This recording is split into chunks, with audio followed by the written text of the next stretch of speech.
শিক্ষকদের বেতন ভাতা বাড়ানো নিয়ে যা বললেন মাওশির ডিজি।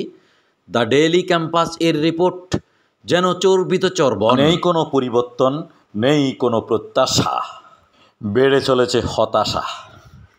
এই নিয়ে চ্যানেল দর্পণের পক্ষ থেকে আপনাদেরকে স্বাগত জানাচ্ছি। আমি মোহাম্মদ লোকমান মিয়া, সীতাকুণ্ড, চট্টগ্রাম। এতক্ষণ শুনছিলেন শিরোনাম, এবার বিস্তারিত। শিক্ষকদের বেতন ভাতা বাড়ানো নিয়ে যা বললেন মাওশির DG. 28 September 2024, the daily campus TDC report. এমপিওভুক্ত শিক্ষকদের বেতন ভাতা বৃদ্ধি সহ বেশ কয়েকটি বিষয় নিয়ে শিক্ষা উপদেষ্টা ও শিক্ষা মন্ত্রণালয় কাজ করছে।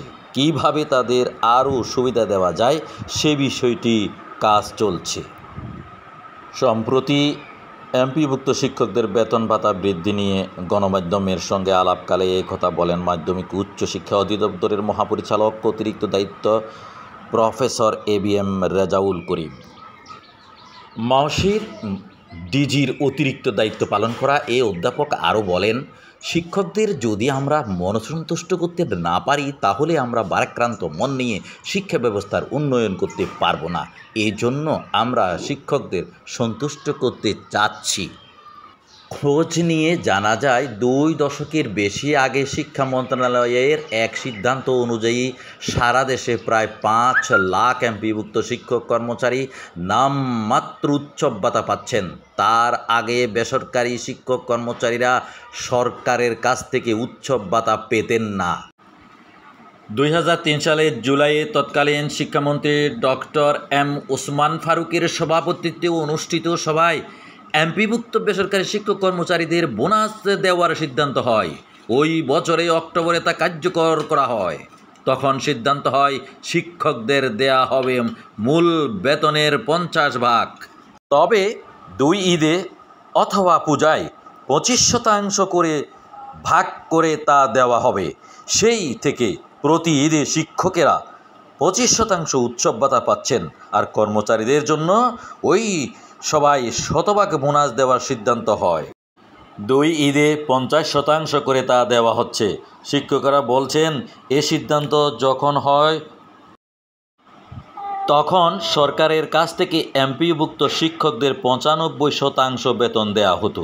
পরে 2005 সালে সরকার 5% বাড়িয়ে এমপিভুক্ত শিক্ষক কর্মচারীদের মূল বেতনের শতভাগ দেওয়ার সিদ্ধান্ত নেয়, কিন্তু উৎসব ভাতা বাড়েনি।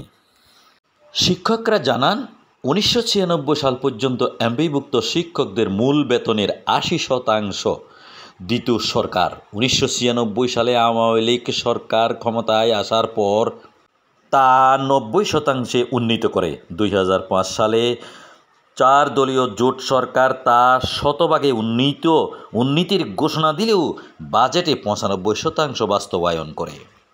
পরে তত্ত্বাবধায়ক সরকার তা শতভাগে নিয়ে যায়। দেখা যায়, বেসরকারি শিক্ষক কর্মচারীদের বেতন স্কেল ধাপে ধাপে শতভাগে উন্নীত হলেও উৎসব ভাতা বাড়েনি। আগের সেই নিয়মে এবার ঈদ উল ফিতরের 25% উৎসব ভাতা পাচ্ছেন বেসরকারি এমপিভুক্ত শিক্ষকরা। তবে এবার ঈদের আগে তারা তা হাতে পাবেন। এমপিওভুক্ত শিক্ষক কর্মচারীদের বেতন প্রদানকারী কর্তৃপক্ষ মাধ্যমিক উচ্চ শিক্ষা অধিদপ্তর এরই মধ্যে উৎসব ভাতা চূড়ান্ত করেছে। এবার 30,000-এর বেশি এমপিভুক্ত বেসরকারি স্কুল, কলেজ ও মাদ্রাসার শিক্ষক কর্মচারীকে 240 কোটি টাকা উৎসব ভাতা দেওয়া হচ্ছে। এর সঙ্গে এপ্রিল মাসের বেতন হিসাবে তারা পাবেন 783 কোটি 51,04,750 টাকা। মূল বেতনের 25% বোনাস পাওয়া শিক্ষকদের মধ্যে কলেজের অধ্যক্ষের বেতন স্কেল 50,000 টাকা, উপাধ্যক্ষ ও উচ্চ মাধ্যমিক কলেজের অধ্যক্ষদের 43,000 টাকা, সহকারী অধ্যাপকদের 35,500 টাকা, টাইম স্কেল প্রাপ্ত প্রভাষক ও স্কুলের প্রধান শিক্ষকদের 29,000 টাকা, সহকারী প্রধান শিক্ষক ও নিম্ন মাধ্যমিক স্কুলের প্রধান